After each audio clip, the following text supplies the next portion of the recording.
we've reached that point of the year again. Every year, there's somebody who ends up getting demonized by fans of a team, and it could end up being Brent Seabrook this year. And I want to report on this before I go to bed tonight. I'll talk about other things tomorrow, but I want to report on this tonight because it feels like we're getting to that stage, and I want to talk about it.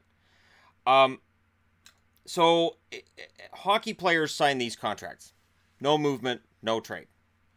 In the case of Brent Seabrook, it's a no trade clause. In the case of, or no, it's no movement right now. It's a no trade clause for Duncan Keith, I believe. They might both be no movement clauses. Doesn't matter for the purpose of this. If you want to move one of these guys, you have to go to them and say, hey, are you willing to waive that silly no trade clause we agreed to when we signed the contract? And if the player says no, that's it. What I always find funny is that the teams sign guys to these deals. No trade. And at the time the deals are signed, it's because you're getting them at a lower cap hit.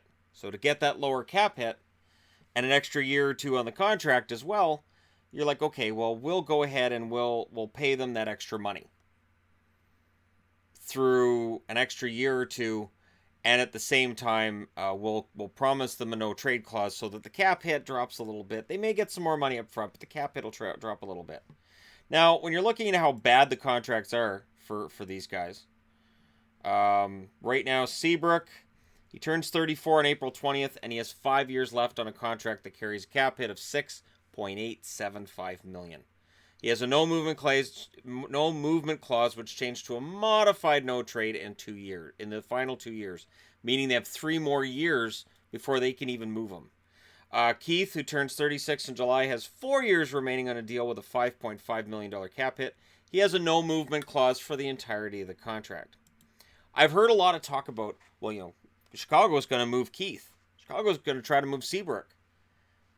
It's up to Seabrook and Keith whether or not they move. They can't seek a trading partner until these guys have said, yeah, we're willing to move. Seabrook's case, apparently what he told them was, I enjoy playing in Chicago. I want to stay in Chicago. I think Duncan Keith would tell him the same thing. It holds up revamping that blue line, is what it does.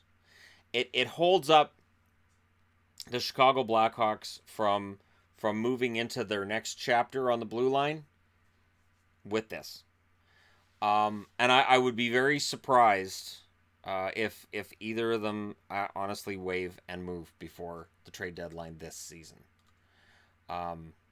If they enjoy playing in Chicago, their family enjoys life as it is right now, why would you agree to uproot?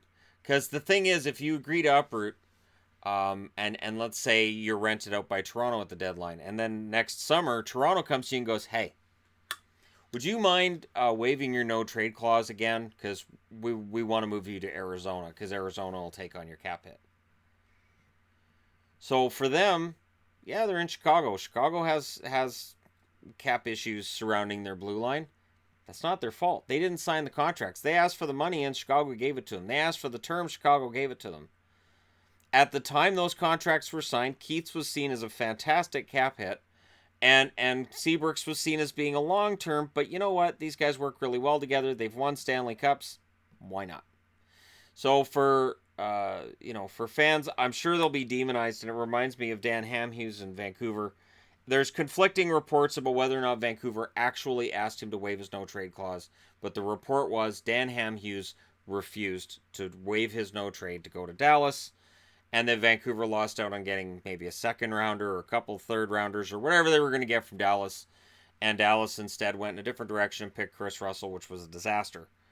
But the funny thing about it is we're in this age now where fans can come out and get angry at a player for not agreeing to be traded because he doesn't want to get traded. And I get why they don't want to get traded. Because, again, they sat down with their boss. They signed this contract. And their boss said, all right, I'm not going to trade you. I'm not going to move you. And now it's, do you mind if we move you? This is something that I've circled around on Kyle Dubas with this before, where he's apparently making promises to players. This is why long-term promises to players are really dangerous. because you can end up with a guy, you're stuck with him. The Blackhawks could very well be stuck with both Seabrook and Keith. And stuck with them to the point where they can't get any future assets for them, and they just watch them either retire or whatever. We're at that stage.